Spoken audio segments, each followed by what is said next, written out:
Oh hey, welcome back. You want to learn how to skate backwards? Well, you clicked the right video, but I gotta let you know first that the skills in this video build off the skills that I taught in my very first video, How to Ice Skate, a guide for adult beginners, and kids too. In that video, I explained how to fall safely, walking across the ice, gliding, swizzles, and stops. If you have no idea what I'm talking about, before diving into learning how to skate backwards, I strongly recommend you check out that video first. Go on. I'll wait. Okay, so since I'm pretty sure that you did not go back and watch that video, let's quickly review how to march forward. Pick up those knees. Keep those arms and hands slightly to the side with your eyes looking forward, not at the ice. We're trusting our bodies, remember? In order to go backwards, I want you to do the same walking, stepping, marching movement as before, just towards the back. That's it. Don't think too hard about it. The same rules apply. Arms up and to the side, and eyes looking behind you this time. It's important to look behind you because that wall, let me tell you, that wall has a tendency to slink up on you real fast. Also running into someone is like super unfun. Ask me how I know.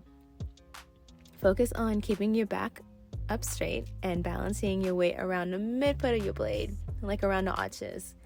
Leaning too far forward or backwards will cause you to lose your balance. Next up, we're gonna engage in some wiggling. Move your heels from side to side. You know that little ritual song, The Twist? I always think about that song when I'm teaching this movement because the twist is exactly how you want your body to move in order to gain speed.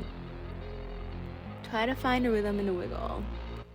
It kind of has a 1, 2, 1, 2, left, right kind of rhythm. Your knees are going to be soft and your feet a little wider than hip width apart. If your feet are too close together, it's going to be hard for you to gain speed. But alternatively, if your feet are too far apart, you're going to do a split. And this is not gymnastics class. If you find you're having difficulty gaining speed, it might be because you're sliding your feet forward and backwards instead of side to side. Remember in my last video when I shuffled my feet and I was going nowhere fast? Concentrate on moving your feet side to side. So kids literally cannot stand still. Kids are naturally kind of wiggly. If you ever watch a kid dance, this is kind of how they do it. So this movement makes a lot of sense to them. On the other hand, I find that adults really kind of struggle with wiggling backwards.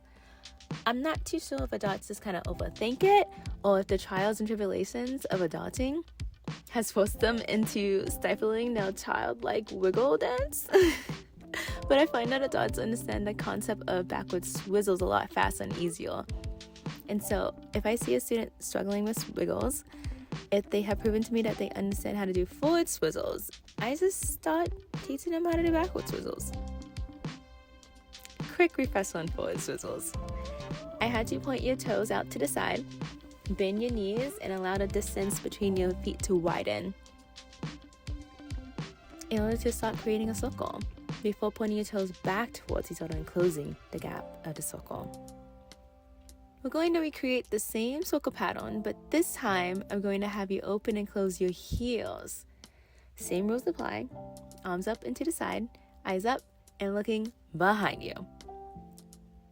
Zoomed out, here are some forward swizzles. We're focusing on opening and closing our toes, and we're creating a series of small circles. With backward swizzles, you're going to concentrate on the heels opening and closing. Again, you want to find a rhythm to this movement because it's going to help you tremendously with building speed. You want to think you're opening and closing and making like an oval circle kind of shape. That is an up-down kind of movement with swizzles. You bend your knees as you widen the distance between your heels to start off the momentum, and straighten your knees to help bring your heels back together. Ready to add the next layer to this cake? Let's dive into backward super glides. Reviewing the forward edition of the skill, you're going to gain some speed from marching and then hold your feet still. Feet to be next to each other and approximately hip width apart. Now, as we transition to practicing this skill backwards, to get started, you need to gain some speed, either from wiggles or swizzles. Then I'm going to need you to hold your feet still and next to each other, approximately hip width apart. Y'all know the drill by now, so let's not break the trend. Arms up and to the side. Look behind you as you practice the move and keep those knees soft. Your weight should be around the mid-foot arch area of the blade and avoid leaning too far forward. If you're on figure skates, your toe pick is going to cause you to lose all your speed. And if you're on hockey skates, you're liable to slip right off your blades and fall forward onto your knees. If you're leaning too far backwards, well, I'm just gonna let your imagination take you though. Okay, imagine this. You're skating backwards, totally killing it. You're building up like so much speed. And then you remember, oh yeah, Missy said that if I'm skating backwards, I should look behind me. And so you look behind you. And you realize you're about half a second away from running into the wall. I would be lying if I didn't admit that on occasion, the walls of my rink have decided to slam into me. That was this one time. My blade caught an edge, and the wall graciously caught me with a loud bang. In front of everyone. Honestly, y'all, my subconscious will always humble me real quick. Stopping backwards is similar to stopping forward. The main difference is when you're stopping backwards, one leg is going to bear the majority of your weight. I'm going to call this your balancing leg. While the opposing leg, your stopping leg, will conduct the actual stop. Definitely practice this move at the wall first several times to get the hang of it, because it takes some time to figure out the weight balance between the two legs and how much pressure you need to apply with your heel in order to stop.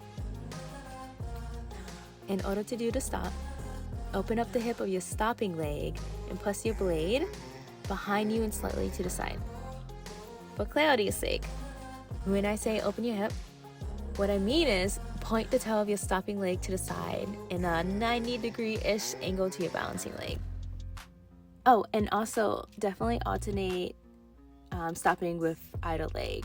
You don't want to get really comfortable with one leg and then have the other one be kind of weak, because in real life situations, you never know which leg you're going to need in order to stop. Hey, you finished the video. Thanks so much for watching. Next video is going to be all about one-foot glides, both forward and backwards, so definitely subscribe so you don't miss my next upload. If you use any of these tips when you go skating, please use the hashtag #CouchToCrossovers. And I hope y'all have had as much fun watching this video and learning as I have had creating it. This has been a lot more fun than I thought it would be. Alright, until next time, friends, have fun skating!